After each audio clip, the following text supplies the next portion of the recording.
Ensuite de ça, les entrepreneurs. C'est quoi les besoins qu'on entend chez les entrepreneurs? Première des choses, connaître l'état de leur opération. Y a-t-il des choses que je ne vois pas dans mon opération? Okay? Tu sais, bien souvent, vous êtes dans le bois, vous voyez ça au jour le jour, puis il y a bien des affaires souvent qui vont nous passer en dessous du nez, puis on les voit même pas passer. J'étais au Nouveau-Brunswick dernièrement, chez un entrepreneur, chez qui on a installé un système. Il dit en une semaine, quelqu'un qui se donne la peine de suivre qu'est-ce qui se passe peut faire beaucoup d'économies. Il disait, lui, par exemple, il y a un de ses opérateurs qui rentrait à 4 heures du matin au lieu de rentrer à 5 heures. C'était entendu, c'était correct de même, sauf que ce gars-là qui arrive là à 4 heures, ce qu'il faisait, c'est qu'il partait toutes les machines.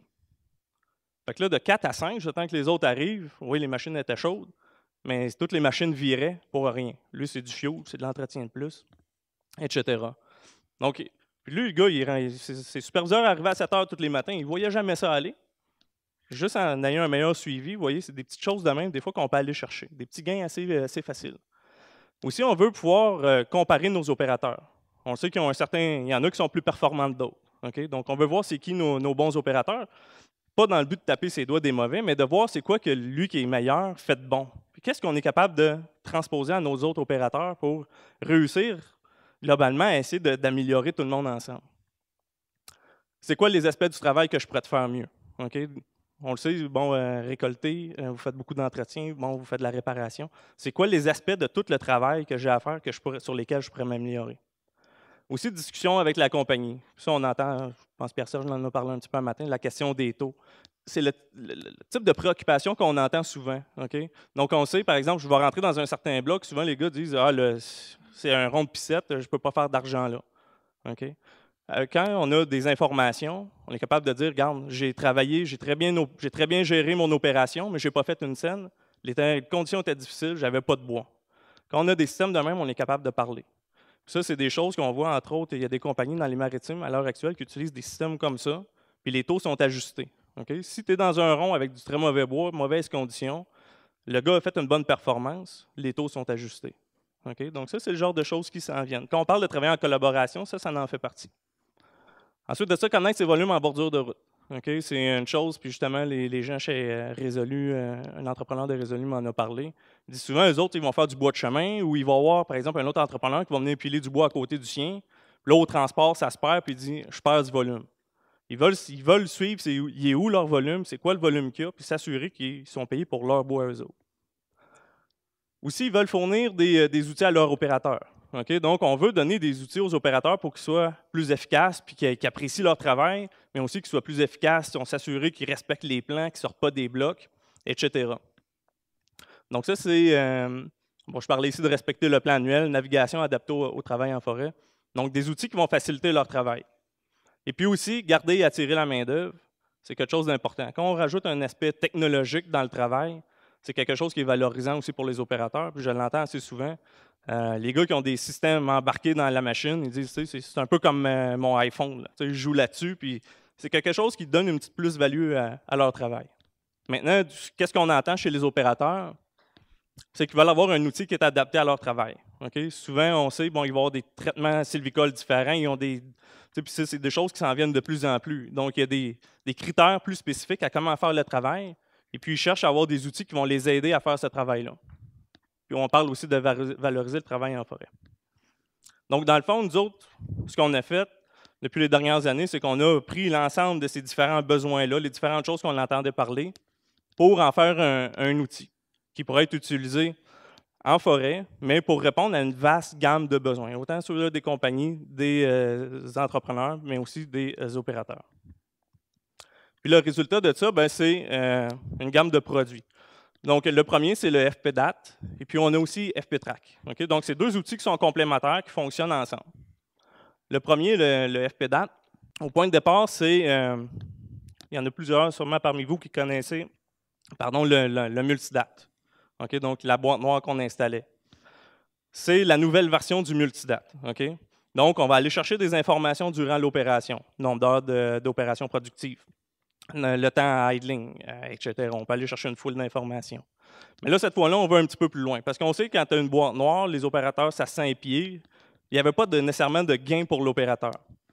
Puis c'est de là qu'arrive le système de navigation. Okay? On sait maintenant que les systèmes GPS Dans bien des cas, essaye pas d'enlever l'outil de navigation d'être dans la machine, ça ne passera pas. Ça, c'est un plus. Et puis là, la grosse nouveauté par rapport à ce qu'il y avait avant avec le multidate, puis pour ceux qui le connaissaient, une des difficultés, c'était de prendre des données qui étaient dans l'ordinateur, qui étaient dans le multidate, puis en faire quelque chose. Ça, c'est un des aspects sur lesquels on a beaucoup travaillé. Okay? Donc, l'idée, c'est maintenant avec FPTrack, c'est qu'on est capable d'aller chercher l'information qui est dans la machine, dans le FPDAT, puis d'amener ça sur Internet avec une plateforme qui est simple d'utilisation. On sait que la plupart des systèmes, que ce soit dans le camionnage, que ce soit, même si on avait avec le multidate, c'est des systèmes qui étaient compliqués. On vise d'avoir quelque chose qui est le plus simple possible, très intuitif. Vous rentrez là-dedans, vous avez les informations que vous avez besoin. Juste pour vous montrer les grandes lignes de l'outil, sans trop aller dans les détails, je parlais d'un système de navigation forestier. Je dis vraiment navigation forestier parce que c'est fait pour le forestier.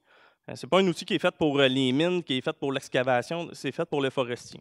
Donc, au point de départ, il y a un écran qui est intéressant d'utiliser, bon, couleur, qui est quand même de grande taille. Des cartes couleurs complètement adaptables. Donc, on peut mettre ce qu'on veut dedans. Tantôt, un matin, on parlait de lidar. On parlait de pente forte. Okay?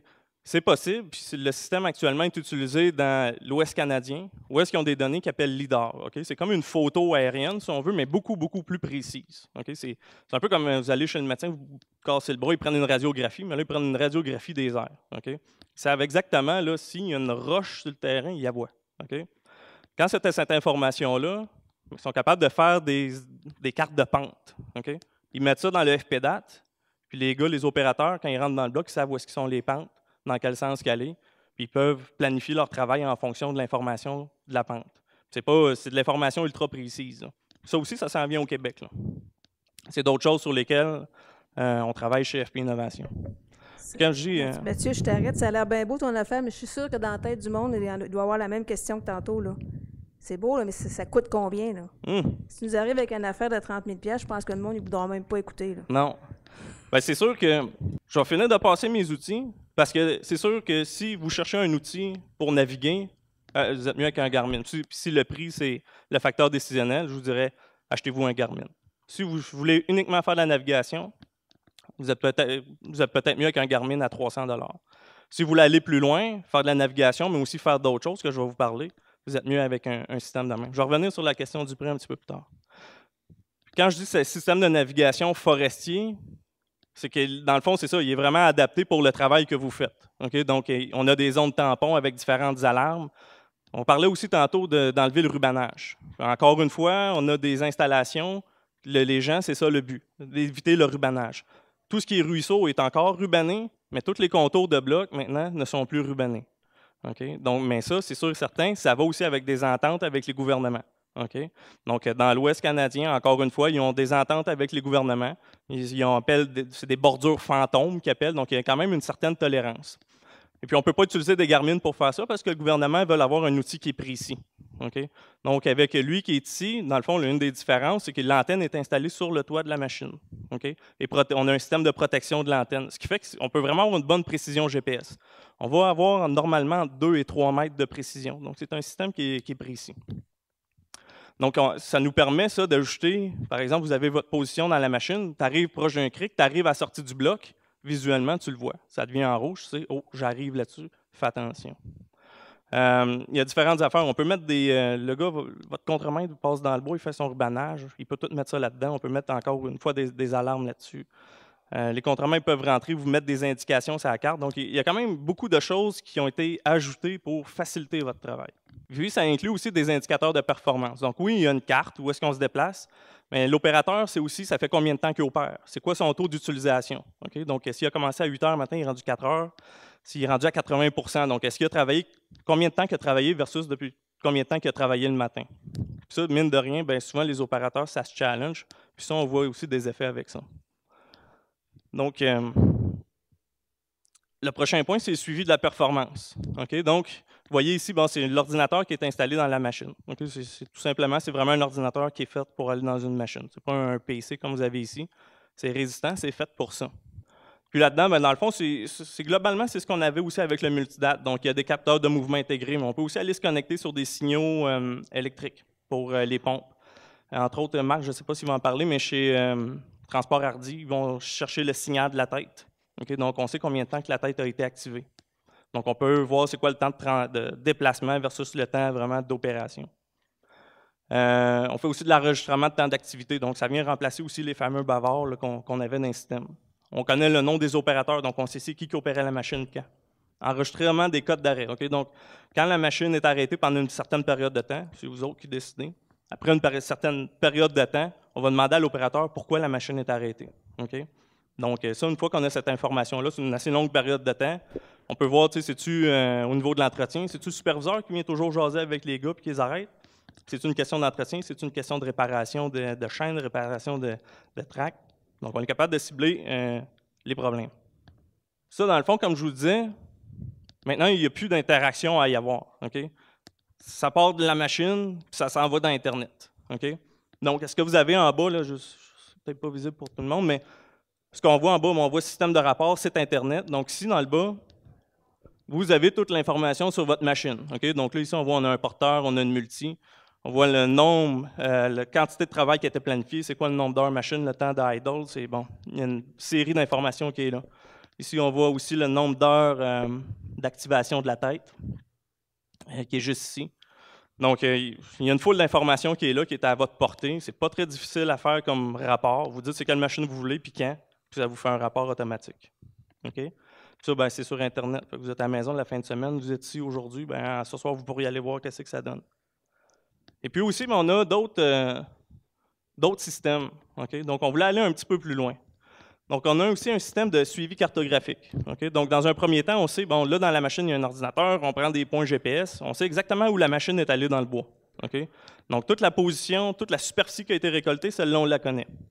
Donc, ça, c'est quand même assez simple. La deuxième outil qu'on est en train de rajouter, c'est de l'information sur les volumes traités. Okay?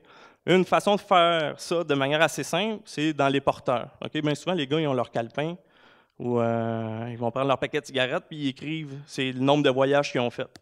Bien là, avec le système, ils peuvent le faire directement à l'ordinateur ici. Okay? L'information ne se perd pas, mais ce qui est le fun, c'est que l'information s'en va aussi sur l'Internet. Donc là, ce qu'on va avoir, puis ça, ce que vous avez ici en bas, bon, l'image n'est peut-être pas très grande, mais vous avez une carte qui est à jour. À tous les jours, votre carte est à jour. Vous voyez vos blocs, tu sais, comme ici, on le voit. Là, je vais essayer de prendre ça ici.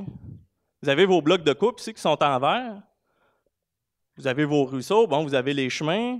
Vous avez ici, là, c'est peut-être pas hyper clair, mais vous voyez exactement toute la superficie que la machine a faite, tous les petits points verts. L'autre chose qu'on a, si vous voyez, c'est toutes les petites piles de bois.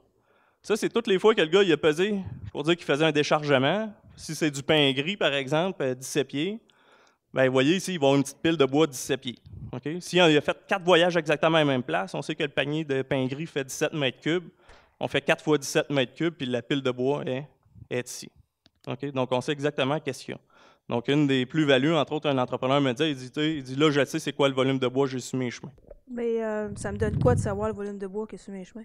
Ben, c'est ça, pour l'entrepreneur, lui, il veut savoir, et après ça, ça lui permet de comparer le volume que lui il a mis en fonction de ses voyages de porteur versus qu'est-ce qui va avoir été transporté plus tard.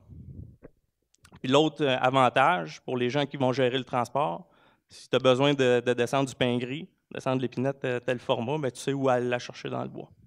Dernière composante du système, c'est le système de communication. Okay? Là, je vous disais qu'il n'y avait pas de manipulation à faire. Pour ce faire, il y a 2 approches qu'on peut utiliser. La première des choses, c'est avec un modem satellite. Okay? Je pense tantôt, on parlait de coûts de transfert satellite. Actuellement, c'est la plus grosse limite qu'on a. Actuellement, on parle pour une machine, une multifonctionnelle ou un porteur, ça va virer 30, 40, 50 $ par mois par machine. Par contre, on a fait les études, entre autres, avec les gens chez Irving au Nouveau-Brunswick. Envoyer quelqu'un dans la machine pour chercher les données, les redescendre au bureau, les traiter, il y a un coût aussi à ça. Okay? Quand on installe des systèmes de même, je vais vous en parler, il y a aussi un coût. Okay? Puis on va aller chercher justement un certain retour sur notre investissement. Donc, si le transfert des données devient une limite qui fait que vous ne l'utilisez pas, bien, vous allez avoir mis ça pour rien dans la machine. Puis aussi, bien, il y a le fait qu'il faut gérer toutes ces informations-là. Tandis qu'avec le système satellite, vous n'avez rien à faire. Aux 15 minutes, ça part du bois puis ça s'en va sur Internet. Vous n'avez rien à faire.